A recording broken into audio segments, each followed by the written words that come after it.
Haleluya, puji Tuhan, salam sejahtera Bapak, Ibu, Saudara-saudari, keluarga GPDI LSAD Magelang. Tuhan Yesus memberkati. Rise up, bangkit, bergerak, dan berdampak. Mari Bapak Ibu, kita terus bangkit, bergerak, dan berdampak. Hari ini kita akan bersama-sama membaca firman Tuhan dari Kitab Kejadian pasal yang ke-6. Saya akan membacakan ayat yang ke-8 dan 9. Kejadian 6 ayat 8 dan 9, demikian bunyi firman Tuhan. Tetapi Nuh mendapat kasih karunia di mata Tuhan. Inilah riwayat Nuh. Nuh adalah seorang yang benar dan tidak bercela di antara orang-orang sezamannya. Dan Nuh itu hidup bergaul dengan Allah. Renungan firman Tuhan hari ini saya beri tema mendapat kasih karunia Tuhan. Di ayat 8 dikatakan, tetapi Nuh mendapat kasih karunia di mata Tuhan. Kalau kita mengobservasi kitab Kejadian ini, siapakah penulis kitab Kejadian? Di dalam Alkitab, memang tidak ada ayat yang menyatakan bahwa siapa yang menulis kitab Kejadian. Tidak ada di dalam Alkitab. Tidak ada keterangan, tulisan siapa yang menulis kitab Kejadian. Tetapi menurut tradisi dari Yahudi dan juga Kristen, tradisi Yahudi dan juga tradisi Kristen yang sudah turun-temurun sejak dahulu, itu dipercaya bahwa Musa dialah penulis kitab Kejadian. Bahkan Musa juga dipercaya menulis kitab Keluaran, Imamat, Bilangan, dan sebagian besar isi kitab Ulangan. Jadi kitab Kejadian dipercaya ditulis oleh Musa. Di dalam Kejadian pasal 6 ini, peristiwa apa yang terjadi? Kalau kita membaca di dalam Kejadian pasal yang ke-6, ada sebuah peristiwa yang menarik, yaitu di tengah-tengah manusia yang hidup di dalam dosa, di mana kejahatan di bumi sudah begitu luar biasa. Kejahatan ada di mana-mana, tetapi ada seorang yang mendapat kasih karunia Tuhan. Dan tadi sudah saya bacakan di dalam Kejadian 6 ayat yang ke-8, Nuh mendapat kasih karunia di mata Tuhan. Terus pelajaran apa yang akan kita dapatkan dari ayat-ayat yang sudah saya bacakan, Kejadian 6 ayat 8 dan 9? Tentunya kita mendapatkan pelajaran dari kehidupan Nuh. Sejak kejatuhan manusia dalam dosa yang dicatat di dalam Kejadian pasal yang ketiga, narasi dari kitab Kejadian menunjukkan betapa kuatnya dosa membelokkan hidup manusia. Sehingga kejahatan terjadi di mana-mana. Kejahatan terjadi di seluruh bumi. Kejahatan yang dilakukan manusia begitu besar. Sampai dikatakan Allah menyesal. Namun Nuh mendapat kasih karunia di mata Tuhan. Kita akan belajar dari kehidupan Nuh. Apa yang membuat Nuh mendapat kasih karunia Tuhan? Apa yang membuat Tuhan itu memberikan kasih karunia-Nya kepada Nuh? Yang pertama di dalam ayat yang ke-9 dikatakan, Kejadian 6 ayat yang 9, inilah riwayat Nuh. Nuh adalah seorang yang benar.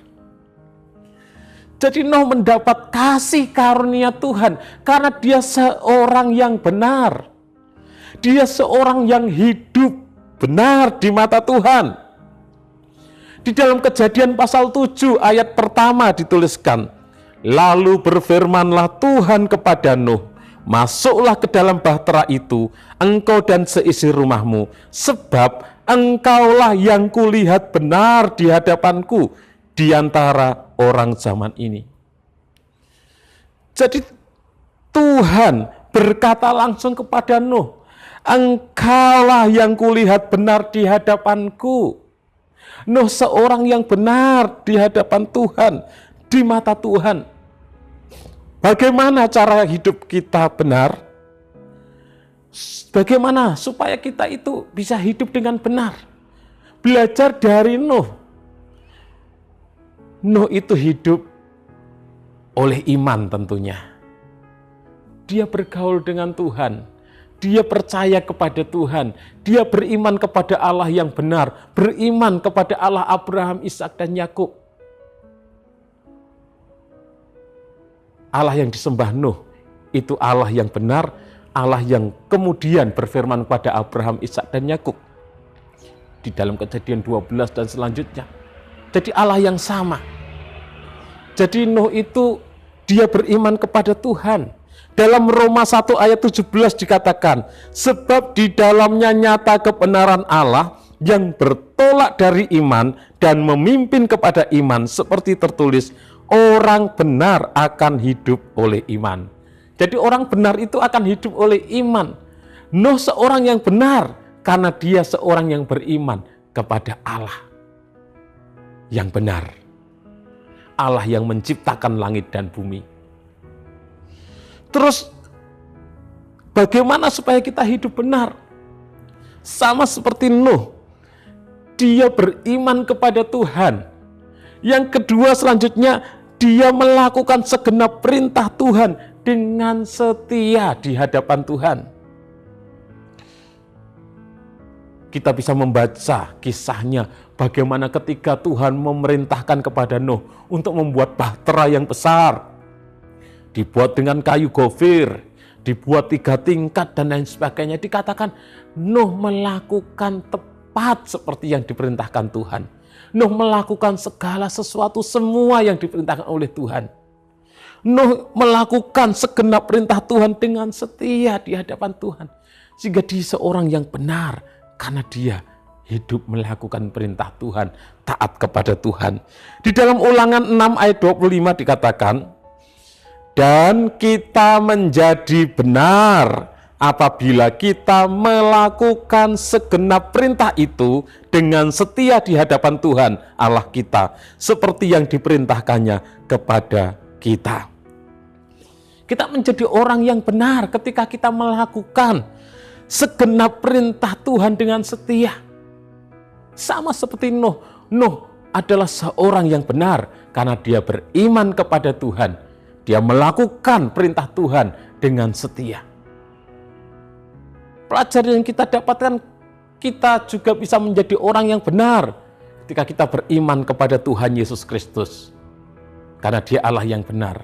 Dan kita melakukan segenap perintahnya dengan setia. Yang kedua, mendapat kasih karunia Tuhan. Karena Nuh itu hidup tidak bercela di dalam Kejadian 6 ayat yang ke-9. Artinya bahwa Nuh itu menjaga kekudusan hidup.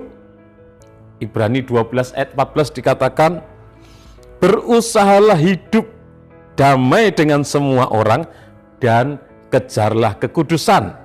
Sebab tanpa kekudusan tidak seorang pun akan melihat Tuhan.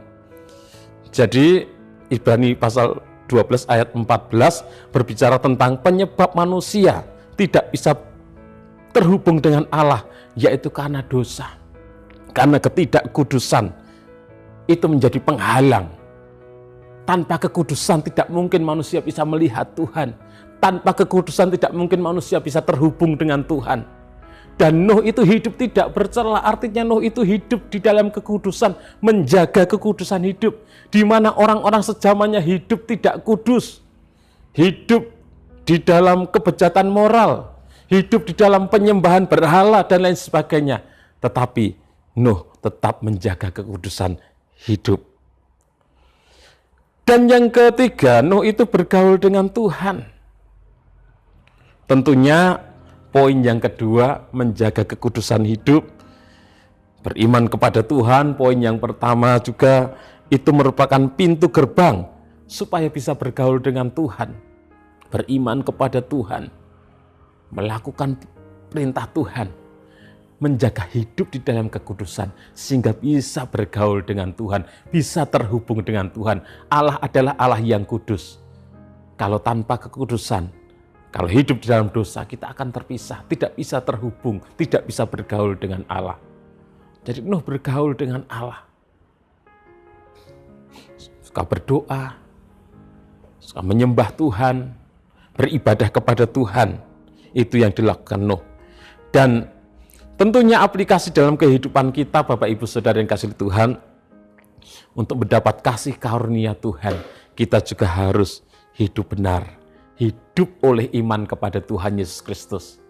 Dengan kita beriman kepada Tuhan Yesus Kristus, kita menjadi orang-orang yang dibenarkan, dikuduskan, disucikan. Kita harus melakukan kebenaran firman Tuhan dengan setia.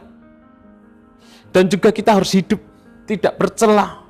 Kita hidup dalam kekudusan, berusaha hidup dalam kekudusan, menjauhi dosa. Supaya hidup kita berkenan di hadapan Tuhan. Dan juga kita harus bergaul dengan Allah. Menjaga hidup kita supaya terus terhubung dengan Allah melalui doa kita, penyembahan kita. Ketika kita membaca merenungkan firman Tuhan, ketika kita beribadah, kita bisa terus terhubung dengan Tuhan. Kita bisa terus bergaul dengan Tuhan.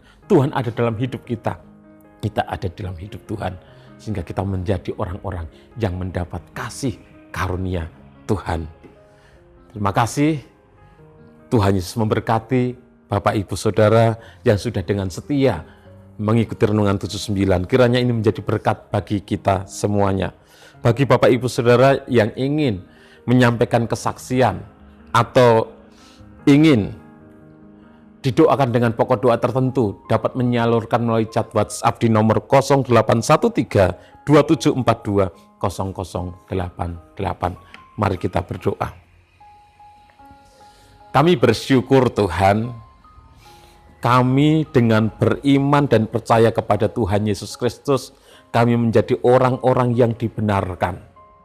Kami mau hidup tidak bercela. Roh Kudus-Mu memampukan kami untuk terus hidup di dalam kekudusan, untuk hidup sesuai dengan kebenaran firman-Mu. Dan kami mau terus bergaul dengan Engkau, terhubung dengan Engkau dimanapun kami berada Tuhan. Baik ketika kami ada di gereja, ketika kami ada di rumah, ketika kami ada di tempat kerja, ada di tempat studi, dimanapun kami berada, kami mau selalu terhubung dengan Engkau. Engkau ada di dalam kami ada di dalam Engkau. Terima kasih Tuhan, memberkati seluruh keluarga GBD LSAD Magelang dimanapun mereka berada. Berkat kasih setiamu yang besar, maka kami keluarga GBD LSAD Magelang akan masuk ke dalam rumah-Mu, sujud menyembah ke arah bait-Mu yang kudus dengan takut akan Engkau.